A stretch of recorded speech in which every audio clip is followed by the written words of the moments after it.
മധ്യവേനൽ അവധി കഴിഞ്ഞ് സംസ്ഥാനത്തെ വിദ്യാലയങ്ങൾ തുറന്നു. പ്രവേശനോത്സവത്തോടെ കുട്ടികളെ സ്കൂളുകളിലേക്ക് വരവേറ്റു. നവാഗതരെ സ്വീകരിക്കാൻ വർണ്ണാഭമായ പരിപാടികൾ സ്കൂളുകളിൽ ഒരുക്കിയിരുന്നു.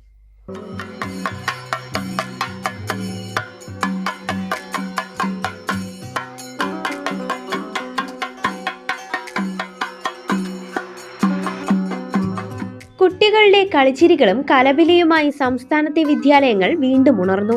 2 മാസത്തെ വേനലവധി കഴിഞ്ഞ് പ്രവേശനോത്സവത്തോടെ കുട്ടികളെ സ്കൂളുകളിലേക്ക് വരവേറ്റു. നവാഗതരെ ആഘോഷപൂർവ്വമാണ് സ്കൂളുകളിലേക്ക് സ്വീകരിച്ചത്.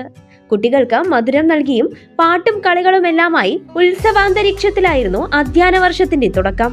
കുട്ടികൾക്കൊപ്പം ജനപ്രതിനിധികളും രക്ഷിതാക്കളും നാട്ടുകാരുമെല്ലാം പ്രവേശനോത്സവത്തിൽ പങ്കുചേർന്നു. കുട്ടിക്കുറുമ്പും കുസൃതികളും കളിച്ചിരിയുമെല്ലാമായി പുതിയ വിദ്യാലയ അന്തരീക്ഷവുമായി കൊച്ചുകൂട്ടുകാർ പെട്ടെന്ന് തന്നെ ഒത്തുചേർന്നു. ചിലർക്ക് പുതിയ കൂട്ടുകാരെ കിട്ടിയ സന്തോഷമായിരുന്നുവെങ്കിൽ മറ്റു ചിലർ അല്പം ഗൗരവം ഒളിപ്പിച്ചായിരുന്നു ആദ്യ ദിനം ക്ലാസ്സിലിരുന്നത്. അധ്യാപകരും കുട്ടികളെ സ്നേഹവായ്പോടെ ചേർത്തിരുത്തി. ഏകദേശം 2 ലക്ഷത്തോളം കുരുന്നുകളാണ് ഇത്തവണ പുതുതായി 1ാം ക്ലാസ്സിലേക്ക് അക്ഷരമധുരം നുകരാനെത്തിയത്. 1 മുതൽ 10ാം ക്ലാസ് വരെയായി സംസ്ഥാനത്താകെ 31 ലക്ഷത്തിലധികം വിദ്യാർത്ഥികളാണ് ഇത്തവണ പൊതുവിദ്യാഭ്യാസ മേഖലയുടെ ഭാഗമാകുന്നത്. ജില്ലാ, ബ്ലോക്ക്, പഞ്ചായത്ത്, സ്കൂൾ തലങ്ങളിൽ ജനപ്രതിനിധികളുടെയും PTA ഭാരവാഹികളുടെയും നേതൃത്വത്തിൽ വിപുലമായ രീതിയിലാണ് പ്രവേശനോത്സവ പരിപാടികൾ സംഘടിപ്പിച്ചത്.